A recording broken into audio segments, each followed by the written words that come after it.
La notion de réflexivité permet d'envisager les questions actuelles de responsabilité d'entreprise, de gestion de crise, de changement et d'accélération sociale. Venant du latin reflexivus, à la fois reflet et réflexion, ce concept prendra avec Descartes et Kant le sens des conditions subjectives sous lesquelles une valeur de vérité devient possible.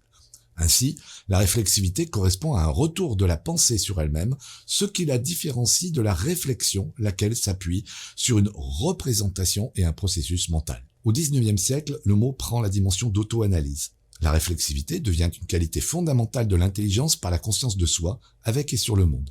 Cette dimension dite internaliste se fonde sur la triade Platon, Descartes et Kant, c'est-à-dire une pratique du soi, par et pour soi, mais aussi la maîtrise héroïque de la conscience. Le XXe siècle produit quant à lui l'axe externaliste. La réflexivité se déclenche sous l'effet d'une incitation externe, un artefact cognitif, pour provoquer la conscience d'agir.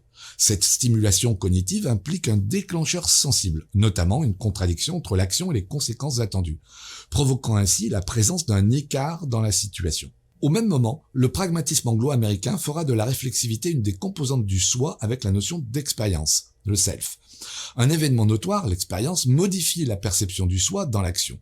Plus encore, l'avènement d'une société digitale intensifie les rapports sociaux, comme les conditions de socialisation, et entraîne une dislocation de l'identité et du rapport à soi. Pour résoudre cette tension, il devient nécessaire de réaliser ce travail de réflexivité, au cours de laquelle l'esprit, le soi et la société, titre d'un ouvrage phare, produit la stabilisation de ces différents niveaux de conscience. En management, plusieurs points émergent. Le premier consiste à former les managers à cette pratique réflexive. Organiser des actions collectives nécessite de conscientiser ces actions collectives et de ne pas en rester à un chaînage mécanique entre elles. D'où le développement de ces soft skills, allant du leadership au coaching managérial. Mais il faut aussi considérer la réflexivité comme ayant des qualités sociétales.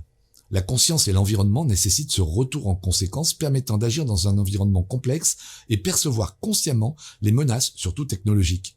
La réflexivité permet de se représenter les contradictions, paradoxes et tensions d'une société du risque. Enfin, les accélérations technologiques, économiques et sociétales entraînent de nouvelles conditions organisationnelles, donc de nouveaux enjeux pour enseigner un management qui puisse agir avec le nécessaire recul sur lui-même, surtout si ce management se veut responsable.